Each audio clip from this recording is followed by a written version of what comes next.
আসবো, দৌড় দিলে আসবো না। থ্যাংক ইউ সো মাচ, খুব ভালো লাগছে আমার। নাম কি আপনার? প্রমিত বড়ুয়া। প্রমিত বড়ুয়া। হ্যাঁ। আচ্ছা, আপনি কি চিটগনিয়ান? বুঝি নাই। চিটগনিয়ান, চট্টগ্রাম। হ্যাঁ, হ্যাঁ। আচ্ছা, আপনার নাম? মিরাজ। মিরাজ। ক্রিকেটার মিরাজ। আচ্ছা, আপনার নাম? আওয়াল।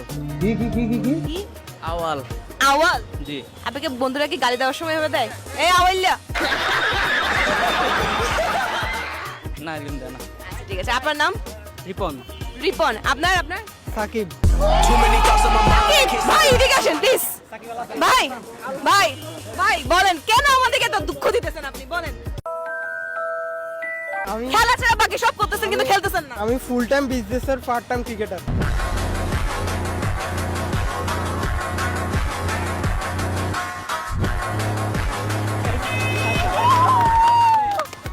God, কি দিল সে? আচ্ছা, আমরা আছি আজকে bdcricketime.com থেকে। হ্যাঁ,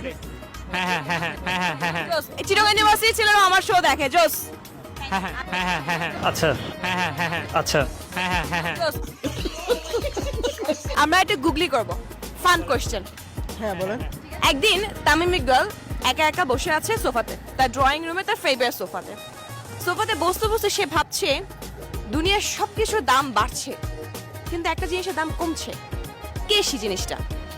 তামিম ইকবাল নিজেই।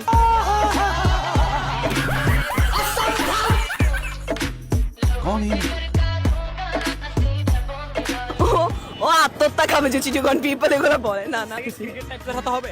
না গুগলি, এটা কমপ্লিটলি গুগলি। গুগলি হতে গেলে মানে বাস্তবে চিন্তা করলে মানুষের দাম কমবে। মানুষের কোনো দাম কখনো ছিলই না, বারবার কমবে কোত্থেকে?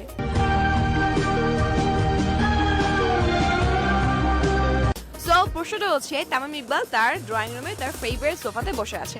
বসে সে হঠাৎ করে ভাবলো যে বর্তমানে সবকিছুর দাম বাড়ছে কিন্তু একটা জিনিসের দাম কমছে। সেই জিনিসটা কি?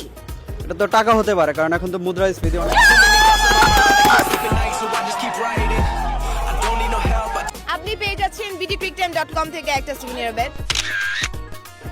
থ্যাংক ইউ আপু, থ্যাংক ইউ বিডি ক্রিক টাইম। আমি সবসময় আপনাদের ফলো করি, ভবিষ্যতে করবেন। অলরাইট, আমার আজকে খুবই ভালো লাগতেছে কারণ সবাই খুব জোস। এটলিস্ট কেউ আমাকে থেকে দৌড়তে পালাচ্ছে না, দ্যাটস আমার খুব ভালো লাগতেছে।